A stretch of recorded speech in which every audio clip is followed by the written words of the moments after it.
வணக்கங்க. வணக்கம் ஐயா. இன்னைக்கு நம்மக்கிட்ட சர்வீஸ் பண்ணுறது ஒரு சாம்சங் சிஆர்டி டிவி 21 இன்ச்சு. இதை வாங்க கழட்டி என்ன ஃபால்ட்டுன்னு சொல்லிட்டு பார்க்கலாம். கஸ்டமர் வந்து இந்த டிவி வந்து பார்த்திங்கன்னா ஆன் பண்ணால் படம் இல்லை, சவுண்டு மட்டும் நெருப்பு புரியிற மாதிரி சவுண்டு வருதுன்னு சொல்லிட்டு சொல்லியிருக்கிறாங்க. ஓகேங்களா, நம்ம இப்போ ஆன் பண்ணி செக் பண்ணலாம்.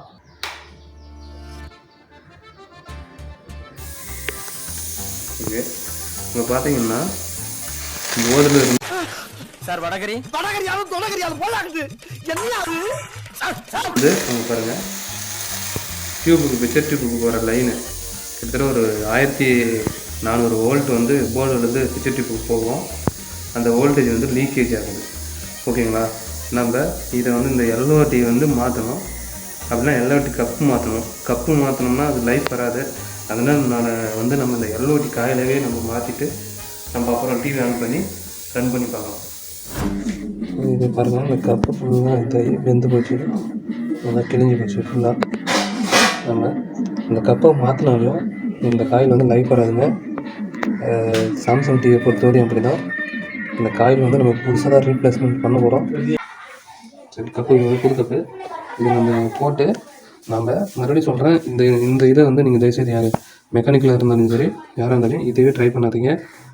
சாம்சங் டிவியை பொறுத்தவரையும் இந்த மாதிரி ஃபால்ட் ஆச்சுன்னா, இது ஏற்கனவே கப்பு மாற்றிருக்கிறாங்க மெக்கானிக்கு.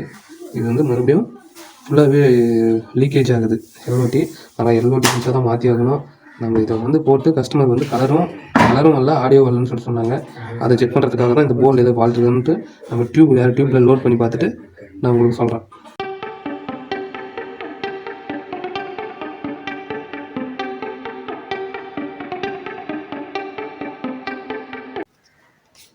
ஓகே, கப்பு போட்டாச்சு. இதில் இந்த 180 வோல்ட்டு கெப்பாசிட்டர் ஓகேங்களா, நெக் போர்டில் வந்து போயிருக்குது. அதையும் ரீப்ளேஸ்மெண்ட் பண்ணணும். நம்ம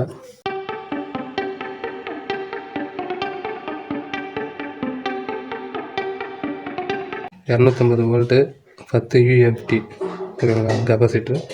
இதை வந்து நம்ம ப்ளஸ் மைனஸ் பார்த்து போட்டுக்கலாம்.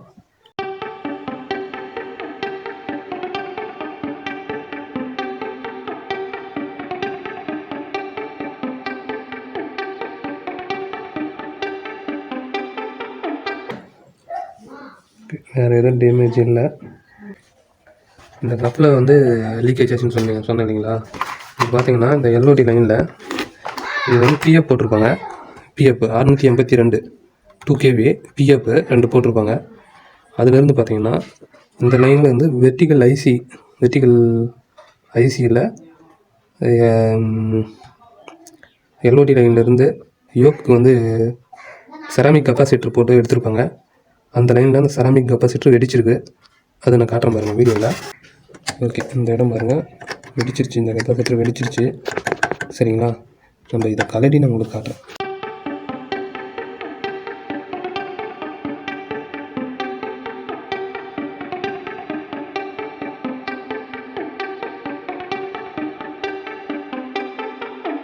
செராமிக் கெப்பாசிட்டரு வெடிச்சிருச்சு ஃபுல்லாக. ஓகேங்களா, அந்த சைடு இதாகி போச்சு. இதனுடைய வேல்யூ பாருங்கள், 632 JS 16,000 சாரி 1500 வோல்ட் 632 JS, அதாவது எம்எஃப்டி. கீழே வந்து பார்த்திங்கன்னா 632 எம்எஃப்டிலேருந்து 713 எம்எஃப்டி வரைக்கும் இந்த வேலை செய்யும். ஓகேங்களா, இதை நம்ம வேறு ரீப்ளேஸ்மெண்ட் பண்ணிக்கலாம்.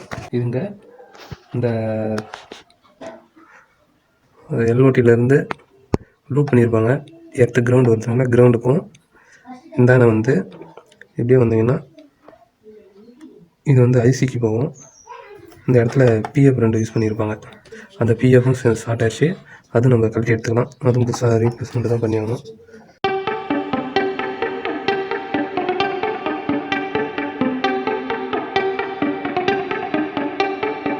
ஓகேங்களா, பாருங்கள், இது போய் எரிஞ்சு போயிருக்கு. இது பாருங்கள் 2K, அதான் நான் சொன்னேன் இல்லைங்களா, 681K 2kV. ஓகேங்களா, சேம் இதே இந்த சைடில் லெஃப்ட் சைட்லேயும் அதே மாதிரி தான், அதே சேம் தான் போட்டிருப்பாங்க. அதையும் நம்ம மாற்றிக்கலாம்.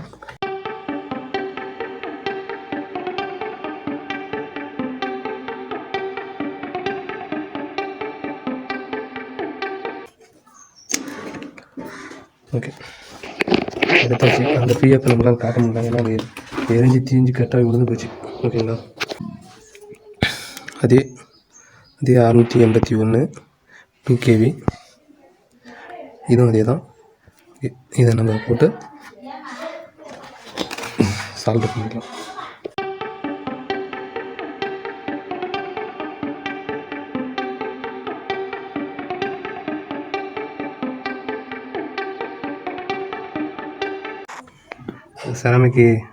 செராமிக் கெப்பாசிட்டரை வேறு ஒரு சேம் கிட்லேருந்து தான் கழட்டினுக்கிறோம்.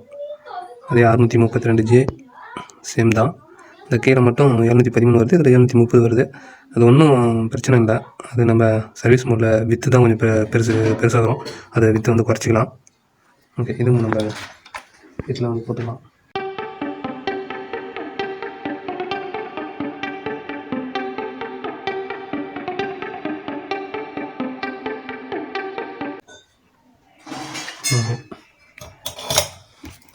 நல்லா க்ளீன் பண்ணிக்கிறோம்.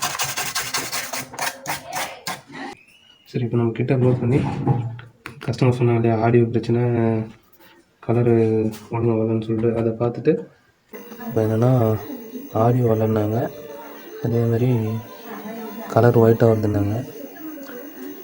இப்போ நம்ம வந்து டிவி ஆன் பண்ணி வச்சு ஓகே, சவுண்டு கஸ்டமர் சொன்ன மாதிரி சவுண்டு வரல தான். இப்போ ஒரு வோல்ட்டாக செக் பண்ணிக்கலாம். ஓகே, மீட்டர் அங்கே வச்சுருக்கேன். ப்ளஸ் வோல்ட்டு 124 வோல்ட் வருது. ஓகே, அடுத்தது டைரெக்டாக ஆடியோ வோல்ட்டுக்கு வந்துடலாம் ஸ்ட்ரெயிட்டாக. ஏன்னா நமக்கு அந்த தான் பிரச்சனை. 150 வோல்ட்டு இது எல்லாமே ஓகே வருது. Vertical volt 15 volt, minus volt வரும். மைனஸ் வோல்ட்டு ப்ளஸ் வோல்ட்டு ரெண்டுமே வருது. Okay, audio volt 14 volt something வரும். அது வருதான்னு பார்த்துக்கலாம். சொன்னாங்களா 14 வோல்ட்டு. ஓகேவா. Okay, 14 volt. ஆடியோ ஐசி நல்லா இருக்குதான்னு செக் பண்ணிக்கலாம். ஆடியோ டச் பண்ணோம்னா சவுண்டு வருது ஒரு அதாவது வால்யூம் மேலே ஆடியோ ஐசி நல்லா இருக்குதுன்ட்டு சவுண்டு காட்டுது. டச் பண்ணால் சவுண்டு. இப்போ இந்த ஃபால்ட்டுக்கு ஸ்பீக்கர் நல்லா இருக்குது, ஆடியோ ஐசி நல்லா தான் இருக்குது. ஓகேங்களா. இது வந்து நம்ம எப்படி சால்வ் பண்ணலாம்னா மெமரி வோல்ட்டு செக் பண்ணலாம். ஓகே, இப்போ பாருங்கள் மெமரி வோல்ட்டு நமக்கு இங்கே காட்டுறது பாருங்கள், 5 வோல்ட்டு மெமரி வோல்ட்டு. ஓகே, இதில் 4 வோல்ட்டு தான் வருது. இந்த மெமரி ஐசியை வந்து மெமரி ஐசி ப்ரோக்ராம் இருந்தால் கூட எரேஸ் ஆகினதாக கூட இந்த மாதிரி ஃபால்ட்டு வரும். மெமரி ஐசி போர்ட்டு ஒர்க் ஆகலாம், மெயின் ஐசி தான் ஃபால்ட் வரும். ஓகேங்களா. இப்போ இந்த மெமரி ஐசியை வந்து ரீப்ளேஸ் பண்ணலாம். என்கிட்ட மெமரி இதை நான் காப்பி பண்ணி போட போதில் ஒரிஜினல் மெமரி வேறு ஒரு மெமரி தான் போட போகிறேன். இதை போட்டுட்டு அவங்களுக்கு சவுண்ட் வருதான்னு சொல்லிட்டு நான் ப்ளே பண்ணி காட்டுறேன். ஓகே, மெமரி ஐசி பாருங்கள் 24 சீரீஸ் தான். இந்த மெமரி ஐசி நம்ம இதிலேருந்து கலத்தி எடுத்துகிட்டு நம்ம இதில் போட போகிறோம். சரிங்களா. நானே ஒரே கையில் பிடிச்சின்னு நானே வீடியோ எடுக்கிறதுனால இந்த மெமரி ஐசி கழட்டுறதெல்லாம் நம்ம போட முடியாது. ஓகே, இப்போ மெமரி ஐசி மாற்றியாச்சு.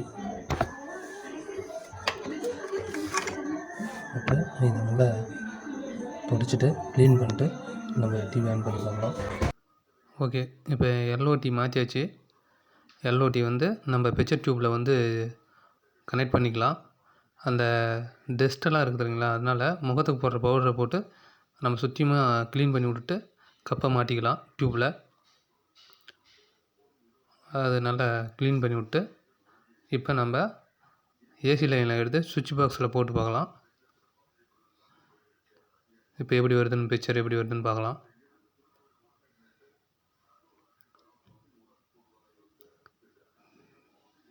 டிவியை ஆன் பண்ணியாச்சு பாருங்கள். டிவி ஆன் ஆயிடுச்சு, ஏவி லைன் கனெக்ட் பண்ணியாச்சு. இப்போ கலரு பிரச்சனை, அதே மாதிரி அந்த சன் டைரக்டர்ன்ற சிம்பிள் கலர் பிரச்சனைலாம் ஓகே.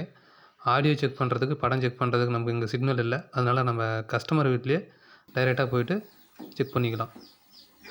இப்போ கஸ்டமர் வீட்டுக்கு வந்தாச்சு, ஆடியோ கொடுத்தாச்சு. ஓகே பாருங்கள், படம் வந்து கிளியரன்ஸாக ஓடுது, அதே மாதிரி ஆடியோவும் வருது. ஓகே, இந்த வீடியோ அவ்வளோதான். வீடியோ பிடிச்சிருந்தா லைக் பண்ணுங்கள், ஷேர் பண்ணுங்கள், சப்ஸ்கிரைப் பண்ணுங்கள். நன்றி.